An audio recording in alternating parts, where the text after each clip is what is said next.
Alright, this video, the general topic I'm going to speak about is about the decline of art.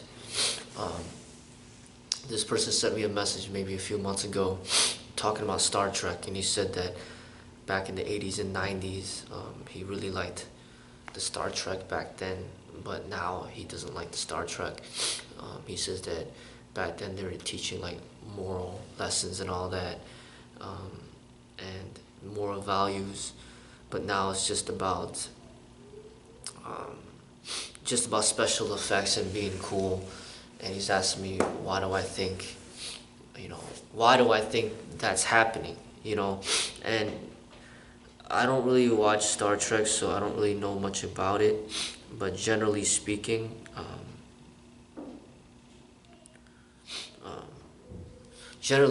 see what's going on. I am familiar with the Star Wars. Um, Back then, it was pretty popular franchise, and it was created by the George Lucas person, and then he sold it off, and then now it's different. Like, it's not the same as before. The story is not as good, and back then they used to have movies that were more about acting opposed to special effects. Back then they didn't have computers and all that, so they had like movies that I really appreciated, like that were where there was really good acting, like The Godfather, 1, 2, and 3, and Goodfellas, and there's a movie that I just saw recently called Shutter Island that I really liked, by a really well-known director. Um, it's just now there's just a lot of special effects in a lot of movies, and that's what makes the money, and they're pretty much going towards what the audience likes, the masses like, and the masses are into those comic book things, and they're using computers and spend a lot of money to make these movies to make the masses happy. As far as like moral values and all that, and spiritual values, you're seeing that less and less. Back in the 80s and 90s, it was more prevalent. Um, when it comes to art, it's not necessarily always improving. A lot of times, things, in regards to art, it starts to decline. Like when you have technology that does the work for you. So, for example, they have technology that can make people sound like they sing well when they actually don't. It doesn't encourage people to really get good at singing. When they have all this technology to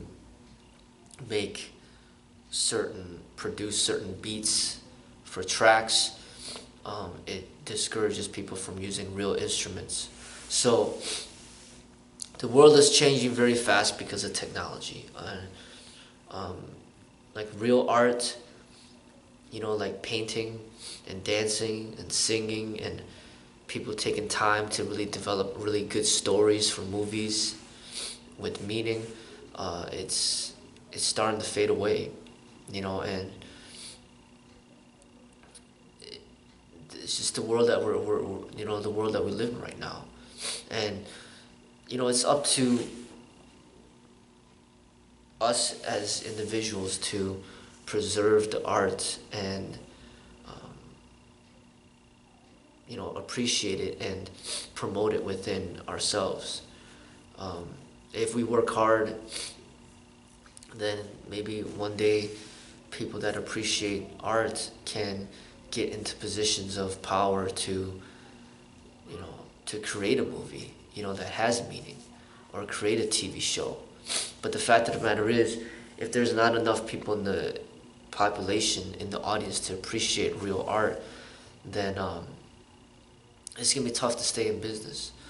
But I think that with opportunities in social media or with YouTube, where people could kind of create and direct their own, um, you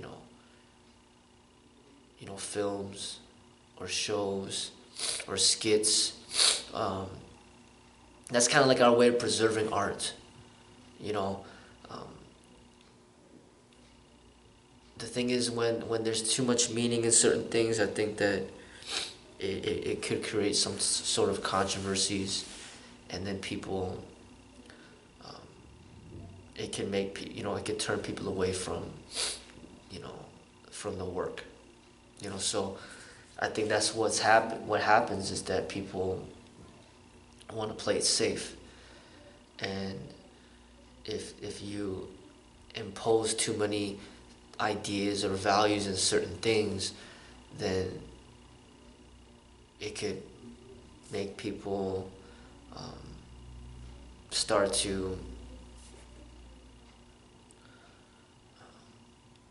speak against your work, and I even encounter that in what I do. This is having to be more careful what you say and not to offend certain people, and it's tough. When it comes to certain values, you want to share your values, but then you could offend somebody, and then now less people are interested in what you created because of that.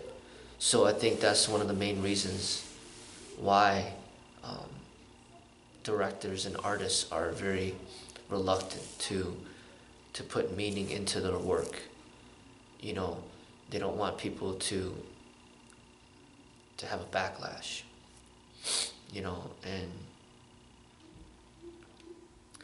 and pretty much the industry is just, it's all about what makes the money for them, because if they don't make any money, then they see that there's no purpose behind it. So even with the movies that were created recently that I've heard about, the Blade Runner, they said that they spent like $150 million to make the movie, and on the opening weekend it only made like $50 million or something, and they said that was considered really bad.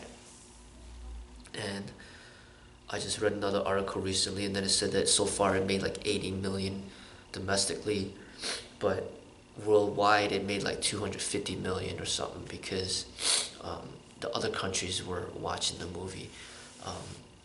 But basically nowadays they're spending a lot of money to make movies, and they're not going to create any type of movies or spend any money on TV shows that don't make money. So the majority of the people do not value movies or creations that have anything to do with morality or spirituality or meditation or teaching life lessons. Then they're not going to create that, because there's no sense of them spending $100 million on a movie and then all of a sudden it only makes 50 million. So rather than making a profit from the movie, they end up losing money from the movie, from creating the movie. So there's just a lot more money getting involved. There's just a lot more money when it comes to creating things out there at that level, as far as Hollywood is concerned and stuff that you would see on TV. But with stuff like YouTube, you could create and it doesn't cost all that money. You could put meaning into it and it's not going to cost all that money.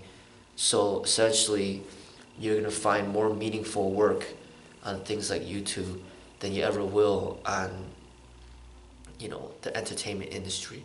The entertainment industry is revolved around the majority, the masses.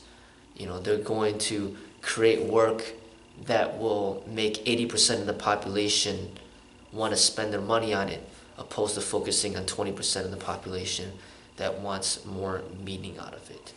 The fact of the matter is, it's going to be more difficult to develop intelligence and spiritualness and and to be awakened than it will be to just remain asleep and to just not be intelligent and not to think too much. So if there's 100 people, it's just more likely that the majority of those people, maybe 80% of the people, 70% of the people, are not going to be too interested in reading a lot of books or meditating or developing a lot of intelligence and thinking philosophically. So they're gonna focus on that 70% of the population that is geared towards just whatever their interests are, which is just basically seeing cool stuff, fantasy stuff, seeing tricks, getting them to laugh. I mean, even on YouTube, you see it, it's like the very popular videos are usually about something sexual, people that are exploiting the sexuality of women, or videos where they're making people laugh, videos where people are getting hurt, videos where people are getting embarrassed, videos where there's violence. Those are going to be the most popular videos by far. So majority of the people, that's what they like, and that's what the people that make these movies and these TV shows, that's what they analyze. And they're like, well, if millions of people, if these types of videos are getting millions of views, then we're going to have to create a TV show or a movie that is for these millions of people, because that's how they're going to make the money. But there are a lot of educational videos out there on YouTube, philosophical things, and meditative things and spiritual things. And like I said, that might be like 20% of the population, 30 if that. But it's out there. So, but they're not going to spend all this money on TV shows and movies for just 30% of the population. Because more than likely, only 10% of the 30, if even that, will support this work. And that's just not enough to make a profit, or even to break even. Now, if you got 70% of the population, where all they care about all they want to see is violence, they want to see sex, they want to laugh, they want to see cool things, stunts and all that, and special effects. If 70% of the population is interested in that, and just 40% of the 70% support the actual work, then they still have a chance to make an immense amount of profits.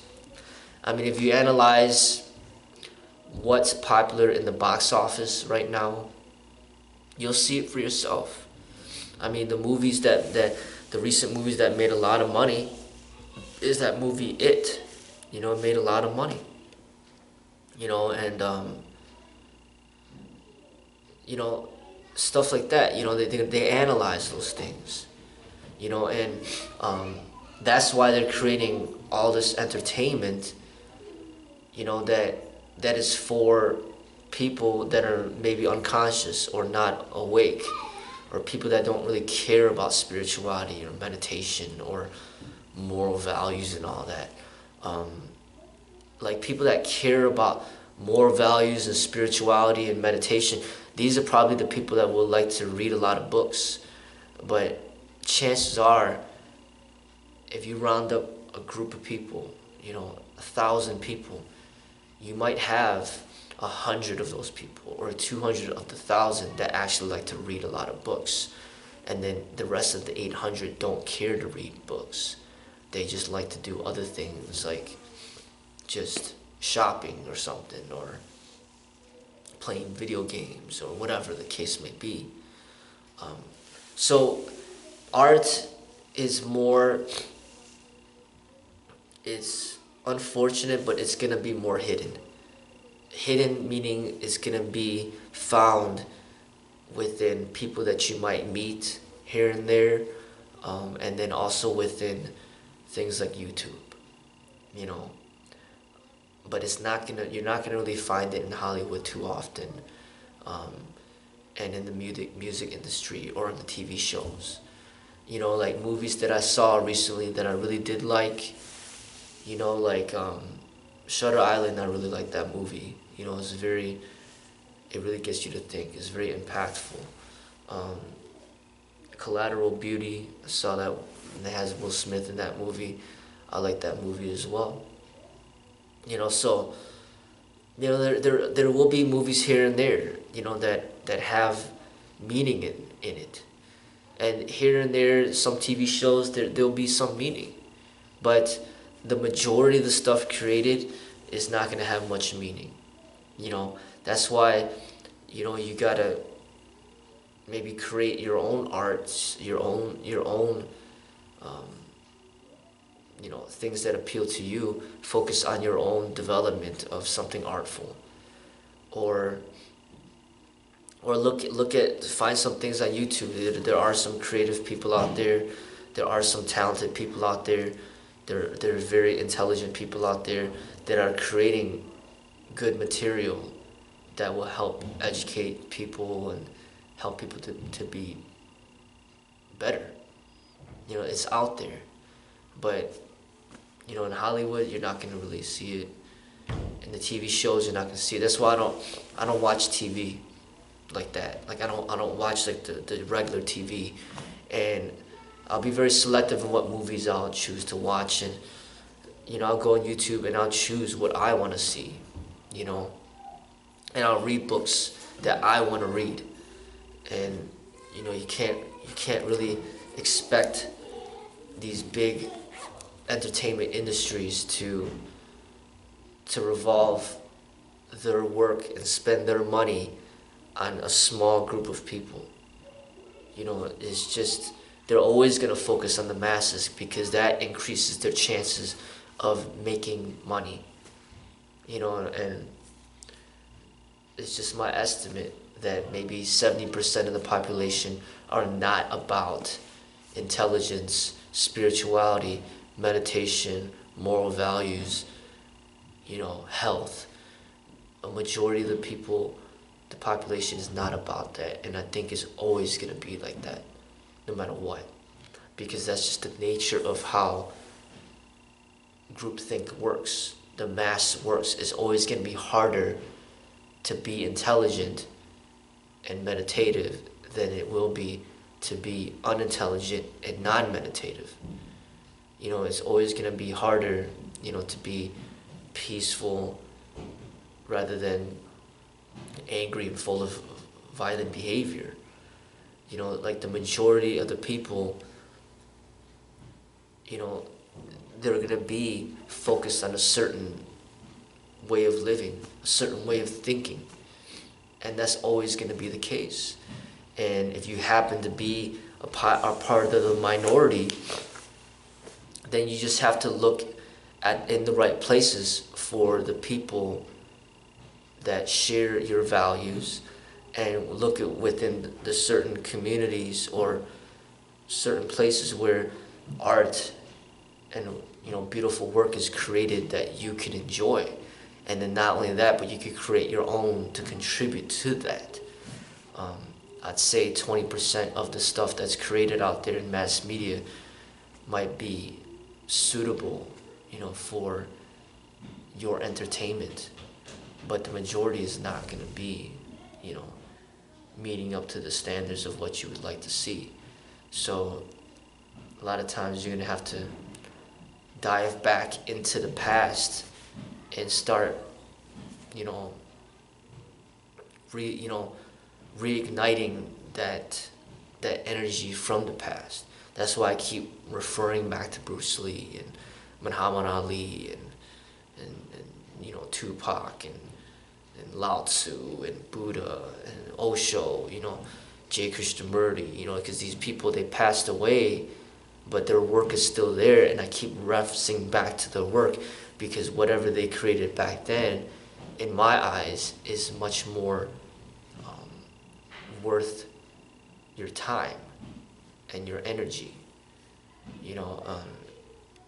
and that's what we have to do, go back to the work of the past that we appreciate and start using that, to fuel us, to give us the motivation and the inspiration to create our own work for this present time that people can enjoy. So through my work, people can get, the energy of Bruce Lee, or the energy of Osho, the energy of Lao Tzu, the energy of Buddha through my expression for today. And that's because I went back to the past to allow myself to be influenced by their work. So there's gonna be a lot of work out there from, you know, from the past that we could utilize for, you know, our enjoyment and towards our personal development, so that they can inspire us to create for today. You know, so that's all I gotta say.